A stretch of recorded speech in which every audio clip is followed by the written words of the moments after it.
नमस्कार दोस्तों, मेरे YouTube चैनल में आज फिर आपका स्वागत है। आज मैं चर्चा करूंगा अबेटमेंट टू सुसाइड के बारे में। जी हाँ, अबेटमेंट टू सुसाइड मतलब आत्महत्या के लिए किसी को उकसाना, आत्महत्या के लिए दुष्प्रेरण करना। इससे पहले कि मैं ये वीडियो शुरू करूं, मैं चाहूँगा कि आप मेरा वीडियो अंत तक देखें, पूरा देखें। और तो अगर आपने अभी तक मेरा चैनल सब्सक्राइब नहीं किया है तो उसे तुरंत कर लीजिए। Thank you very much. तो चलिए दोस्तों, शुरू करते हैं abetment to suicide. Indian penal code 1860 के सेक्शन 306 में इसका प्रावधान है। और सेक्शन 306 ये कहता है, if any person commits suicide, whoever abets the commission of such suicide shall be punished with imprisonment of either description for a term which may extend to 10 years and shall also be liable to fine।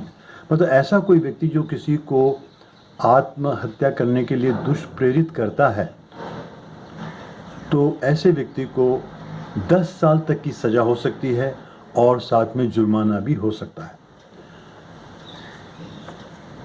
दोस्तों, ये अपराध मतलब आत्महत्या का उकसाने का जो अपराध है वो कॉग्निजेबल ऑफेंस है, मतलब संज्ञेय अपराध है जिसमें कि जमानत नहीं होगी। जमानत होगी तो सिर्फ कोर्ट के डिस्क्रिशन के ऊपर होगी। कोर्ट के डिस्क्रिशन से ही जमानत मिलेगी, क्योंकि जमानत जो है कोर्ट के डिस्क्रिशन से मिलेगी, क्योंकि ये असंज्ञेय अपराध है, कॉग्निजेबल ऑफेंस है। और ये ऑफेंस जो है नॉन कंपाउंडेबल है। मतलब एक बार अगर आपने किसी ने आत्महत्या के दुष्प्रेरण की कंप्लेंट की है, एफआईआर दर्ज की है, तो वो वापस नहीं ली जा सकती। मतलब उसमें दोनों पार्टियों के बीच कोई समझौता नहीं हो सकता। बेल अगर नॉन कॉग्निजेबल ऑफेंसेस होते हैं तो बेल आपका अधिकार है, लेकिन जो कॉग्निजेबल ऑफेंसेस में बेल आपका अधिकार नहीं है। It solely depends on the description of the court whether to grant a bail और नॉट। इसके बाद हम बात करेंगे कि दुष्प्रेरण मतलब अबेटमेंट क्या है। इसको भी आईपीसी के सेक्शन 107 में इसका प्रावधान किया गया है कि दुष्प्रेरण क्या होगा। दुष्प्रेरण वो होगा, अबेटमेंट वो होगा कि मान लो कोई व्यक्ति किसी को उकसाता है कुछ काम करने के लिए। कोई व्यक्ति किसी को कुछ काम करने के लिए उकसाता है, वो अबेटमेंट में आएगा। दूसरा, या कोई व्यक्ति किसी षड्यंत्र में शामिल है और वो जानबूझ के उस षड्यंत्र में शामिल है और जानबूझ के वो उस षड्यंत्र में शामिल होकर किसी को कुछ गलत काम करने के लिए उकसाता है। उससे कुछ अवैध चूक होती है, मालूम है कि वो गलत है, उसको मालूम है कि इल्लीगल है, फिर भी वो करता है, किसी षड्यंत्र में शामिल होता है, तो वो भी अबेटमेंट में आ जाएगा। और तीसरा ये है कि कोई व्यक्ति किसी को गुमराह करता है, गुमराह करके किसी को गलत काम करने के लिए उकसाता है, तो वो भी दुष्प्रेरण अबेटमेंट में आएगा। अब इसके मैं उदाहरण देता हूँ आपको। इसका दो उदाहरण दूंगा।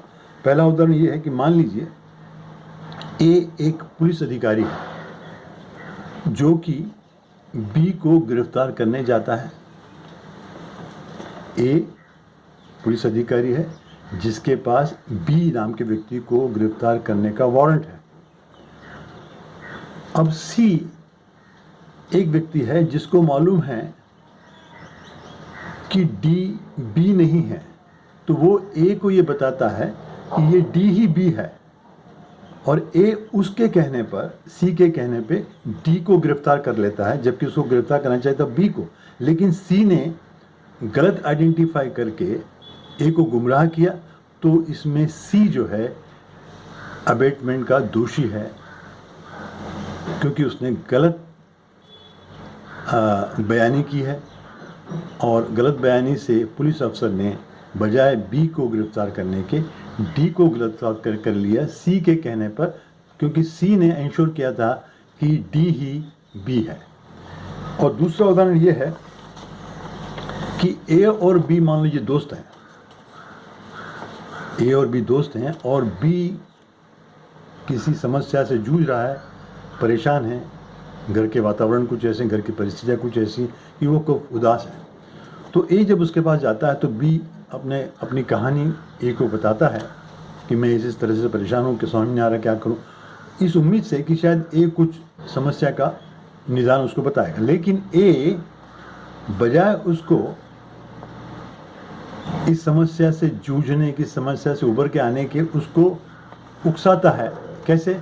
अरे यार तेरी ज़िंदगी ऐसी है, तू तो किसी लायक नहीं है, तेरे लिए तो ज़िंदगी दुभर हो गई है और तेरा जीने का क्या मतलब, तू तो मर जा, तू तो सुसाइड कर ले। ये उकसाता है, ए बी को उकसाता है। तो इसमें ए भी अबेटमेंट का दोषी पाया जाता है और अबेटमेंट का ये ए अपराध करता है। अब हम बात करेंगे कि सुसाइड नोट के बारे में, कि अगर तो बॉम्बे हाई कोर्ट ने एक जजमेंट दिया था, जिसके जजमेंट दिया था, दो जस्टिसेस थे, आरजी औचाट और एसएस शिंदे। इन्होंने एक केस में कहा कि सिर्फ से सुसाइडल नोट में किसी का नाम लिख देने से वो नामित व्यक्ति अपराधी, अबेटमेंट का अपराधी नहीं हो जाता है। उसके अबेटमेंट का अपराधी होने के लिए उसको सेक्शन 107 आईपीसी की उसकी कंडीशंस पूरी करनी होंगी। मतलब ये हमें पक्की तौर से बताना होगा कि नामित व्यक्ति ही अपराधी है क्योंकि उसने उकसाया है और उसके खिलाफ पक्के सबूत हैं। सिर्फ नाम लेने से, सुसाइड नोट में सिर्फ नाम ले देने से कोई अपराधी नहीं हो जाता। तो दोस्तों, आपने समझा कि अबेटमेंट टू सुसाइड क्या है और इसकी क्या सज़ा है, और सिर्फ सुसाइडल नोट में ही किसी का नाम लिख देने मात्र से कोई अपराधी, अबेटमेंट टू सुसाइड का अपराधी नहीं होता है। किसी को भी किसी की जान लेने का अधिकार तो नहीं है, आपको स्वयं अपनी जान लेने का भी अधिकार नहीं है।